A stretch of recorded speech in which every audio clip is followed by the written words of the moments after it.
Welcome everyone, I would like to show you how to force restart your Samsung Galaxy Z Flip 3. So all you need to do is just find the side of the phone and you should see the power button and the volume rockers. So what I want you to do is I want you to keep on holding down the power and the volume down button until you see the Samsung logo. So just keep on holding it down. So I'm just going to hold. And you may see this pop up. Let's say your phone is frozen, you most likely won't. But just keep on holding and eventually your Samsung should just turn off.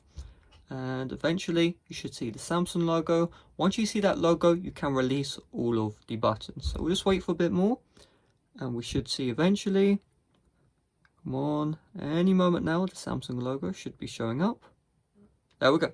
Once the Samsung logo shows up, you don't need to press any buttons and you're good to go. So just so you can see, this is the Z Flip 3, can tell with the new green and the larger display. So hopefully this video helped you out. If it did, make sure to smash like, subscribe if you're brand new. Right now, check out my playlist in the description or in the end screens right now with all the other tips and tricks I've done on the Z Flip 3. If you want to check that out, it's in the description or the end screens right now. And yeah, see you guys later. Bye bye.